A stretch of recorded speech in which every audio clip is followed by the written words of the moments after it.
Yeah, hi there, Asal, and I am Michael, the founder, owner, and the materials writer for all of your lessons at the 7-Step System to pass the TOEFL IBT. And you just completed my integrated speaking practice test number 1. So you read a reading passage, you listened to a short listening passage, and both of these were focusing around advertising and specifically how it affects people's behavior. I think the reading passage talked about the economic effects of advertising, and the listening passage talked about, actually the reading talked about the political effects of advertising, and the listening talked about the economic effects. All right, so what I want to do now is to listen to your response, and then I'm going to give you some comments. I'm going to go ahead and listen to the whole thing once without stopping. Then the second time I'll comment on it bit by bit. Talk and reading both provide the example of how advertising affect on people's behavior. According to the reading, it's obvious that advertising affect on people, and it argued that advertising affect on people politically. For example, through the advertising, people can vote to a particular candidate, and it also argued that commercial and billboard can affect on people's vote. And the other example that talk provide about effect advertising on a people, it's economically. People can encourage to buy a particular brand of toothpaste due to advertising that they saw before.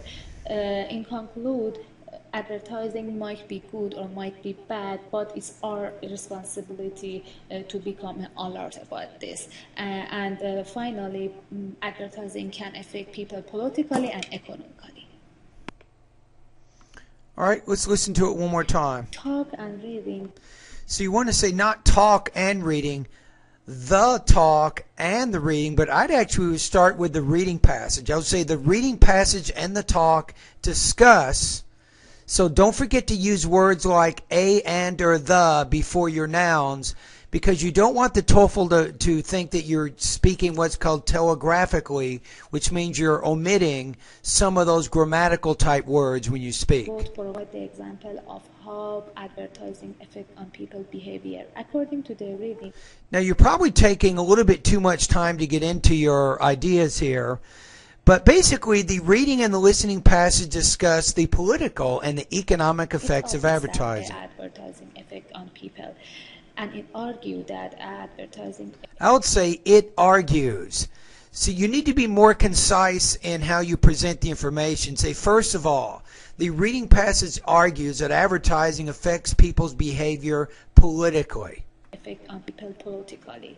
For example, through the advertising, people can vote to a particular candidate, and it also argued that. I would say argues. It's okay to use present tense to summarize other people's ideas. Commercial and billboard can affect on people's vote.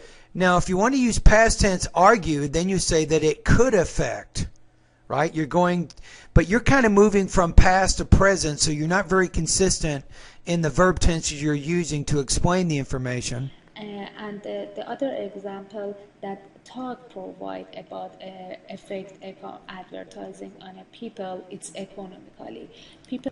It's just you're saying things in a very indirect and not a very concise manner. So you can say, second of all, the listening passage discusses the economic effects of advertising. People can encourage to buy a particular brand of toothpaste. That's right. Due to advertising that they saw before.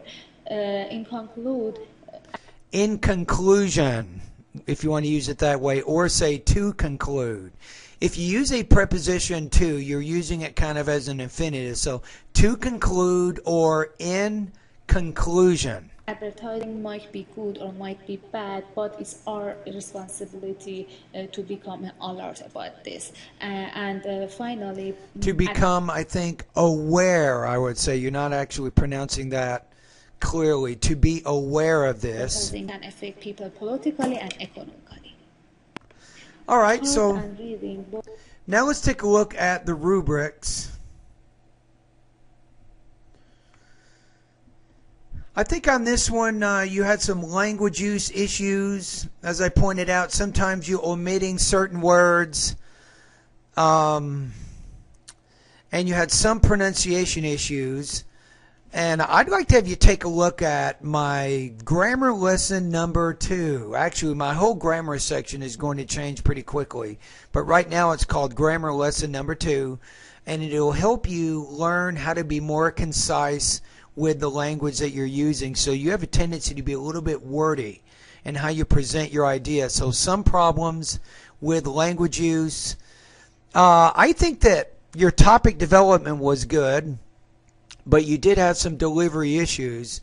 So on this one, you're probably, I'd put you around 2.3 out of 4 or 18 points out of 30 in this particular practice test.